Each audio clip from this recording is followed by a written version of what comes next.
of all the things in the world, of all the things that a human being can do,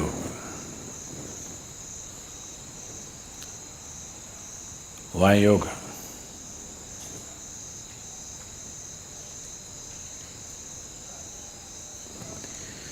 Everything that human beings can do is essentially an expression of who they are.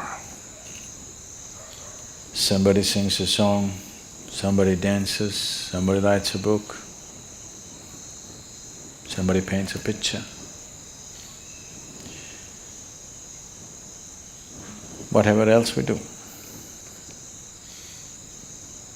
is an expression of who you are. You may be conscious of it, you may be unconscious of it, but still everything that you say, everything that you do, everything that comes out of you is essentially an expression of who you are.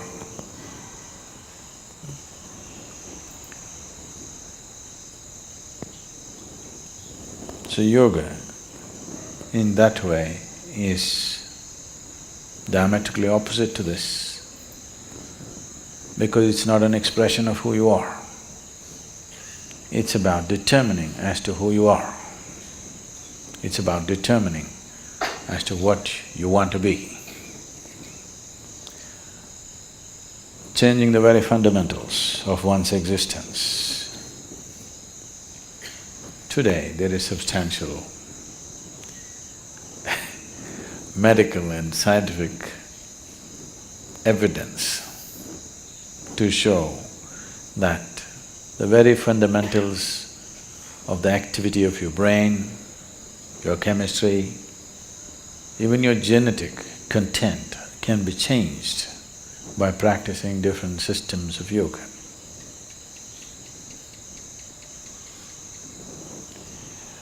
This needed no confirmation because we've always witnessed this. But today there is scientific data to prove this. So this is not an expression of who you are, this is about determining the nature of who you wish to be, changing the fundamental ingredients which has made you who you are.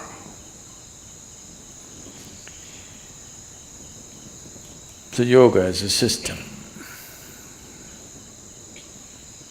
needs much more involvement than any other things that any other forms of things that we do, which are merely an expression of who we are. If you find full expression through any particular activity, it may also leave you somewhat transformed. If you cook with all your heart, some transformation may happen. Yes, taking care of a cow can change your life, you know. If you sing with all your heart, some transformation may happen. If you dance with all your heart, some transformation may happen. But that is only a certain impact that is happening because of absolute involvement in a particular activity. But essentially that activity by nature is an expression of who you are. It is not determining the nature of who you are. So when we transform our activity, not as an expression of who we are, because who wants to find expression like this in the morning? Definitely not, isn't it? So, it is not an expression, it is a method, it is a means, it's a technology through which you can change the shape of who you are, literally also, otherwise also. You can change the very shape of who you really are right now, that can be transformed. Because who you are right now as a person is a combination of things. genetic material, before that, the karmic substance that you carry. Because of that, you chose a certain womb, so the genetic material. And since the moment you were born, whatever kind of impressions that have gone into you in the form of variety of experiences, situations, thoughts, emotions, relationships, associations, whatever else you have imbibed, all these things make you a certain kind of person. When you say, I am a certain kind of person, what you're saying is, I have this kind of compulsions. When you say, I am this kind of person, what you're saying is, this is the kind of compulsions that I identify myself with, so I am this kind of a person. People, it's a very Western thing, but it's very much there in India today, because a lot of Indians are far more Western than West. If you go all the way west, you come back to India. So they are much more Western than Westerners are today. So people say, I'm a morning person, I'm an evening person. So what they mean is, morning, I cannot wake up in the morning. That means I'm an evening person. I can't stay awake in the evening, so I'm a morning person. Not only that, people… it's going far, some are BlackBerry people, some are Apple people. It's all getting… world is getting divided in so many ways. They're not just instruments that you use and keep it down, it's… you get identified with it. So there are chapati people, there are rice people, there are dosa people, there are idli people, all kinds. So, what kind you are is essentially a certain type of compulsions. So you set yourself into the process of yoga because you don't want to be this kind or that kind.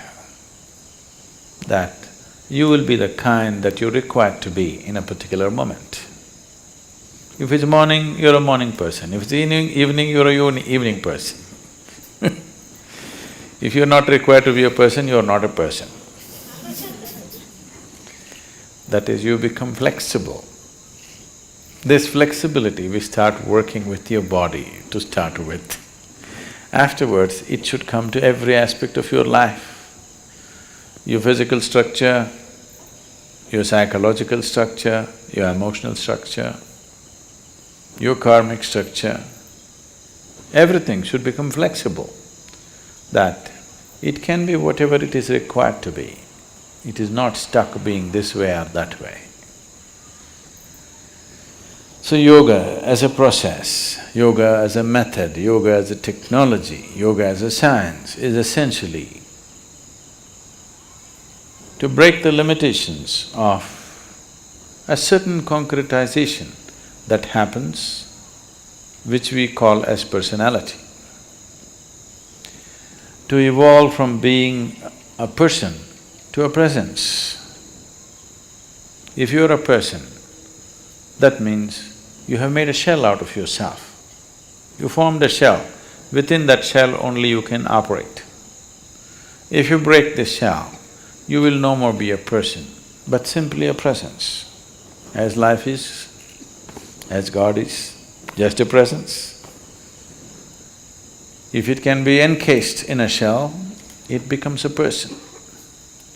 So yoga means slowly you're working on making the shell thinner and thinner, more and more porous, that one day you can exist without a shell.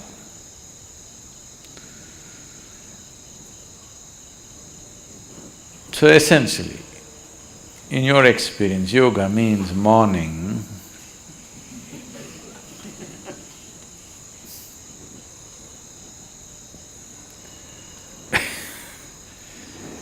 Why the sadhana, the way it is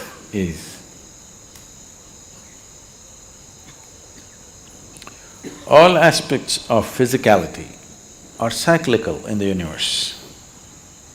Planets are going around the sun, the solar system are moving, everything in the galaxy, in the cosmos is cyclical. The more and more you're identified with your physical system, the more and more cyclical you are also. Your experiences are cyclical, the process of life is cyclical. If you watch carefully enough, even the situations that you face in your life come in cycles. So yoga means, on one level, to break the cycle of life. What is a circle right now? We want to open it up and make it a straight line. Because if you're going in circles, if I say you're going in circles, what does it mean to you? You're not going anywhere. It just gives you an impression that you're going somewhere, but you're not really going anywhere, you're going through the same thing again and again. So yoga means to open up the circle and stretch it out like a straight line, that if you follow the line, you go somewhere, you're not going round and round. Nature is not going to release you so simply. You have to work at it and work at it and work at it. Otherwise, you must be happy doing the circle. A circle also can be described as a circus. If you become conscious, the whole thing looks like a circus. If you are not conscious, you can only see 3 feet in front of you, then it's all real. If you can see the whole circle of your life, suddenly it becomes like a circus. Once you realize it's a circus, you don't want to go through the circus again and again. Only if your vision is too limited, you can see only 3 feet in front of you, everything is real for you. If you open up and see the whole circle the way you're going, it looks like a circus and definitely you don't want it to continue forever, you want to do something about it. So these cycles, these repetitive cycles of compulsiveness is coming because there are various types of memories in the system. Memories, karmic memories, information essentially means memory, isn't it? It is the foundations of information that we carry which has constructed this body the way it is. To live in it and not to be off it will not come easy. I'm not saying it's difficult, but it needs to be worked at. The sadhana is just about this. However simple the sadhana is, every day if it is worked at, slowly one can see a certain level of freedom happening within you step by step, maybe inch by inch, maybe micromillimeter by micromillimeter, but nobody can say it is not releasing you. It will slowly release you. If you want to go rapidly, a lot more to do. You don't mind going slowly, something to do.